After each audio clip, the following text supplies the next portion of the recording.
Hey food lovers, welcome back to my channel. We're making some jollof pasta today. The first thing is blending your roasted peppers and setting aside. Then you're going to get a pot and add some hot boiling water, and to that you're going to add some salt, and then you're going to pour in your pasta.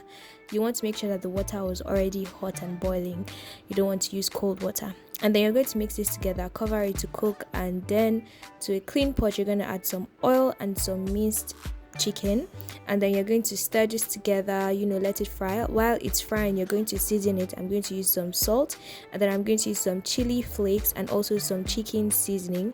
I'm going to mix this all together until it's about fried, and then I'm going to add some onions, and then I'm going to mix this all together, then take it out, set aside, and then I'm going to go ahead and begin frying my sauce. So first things first, I'm going to add some oil to that same chicken pan, and then I'm going to add some onions and saute them, and also add some chili oil, and then some salt, some chicken seasoning, some curry powder, some oregano, and mix this all together, let it fry.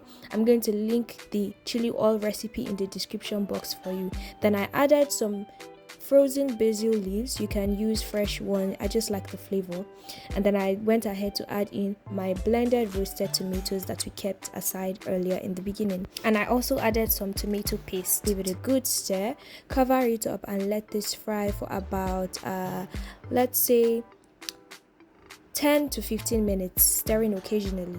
So we're back 15 minutes later, and here is our fried tomato sauce for our pasta that we already cooked. So I'm just adding a quarter cup of water to loosen it up. If you have some pasta water, this will be best for this, but I already drained mine out.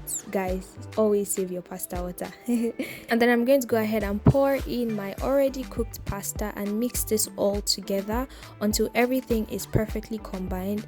And then I'm going to go ahead and add in some cheese, and then add in some parsley flakes. This is totally optional, but it gives it flavor, and I don't know, it's just really nice. Trust me, I love this recipe, guys.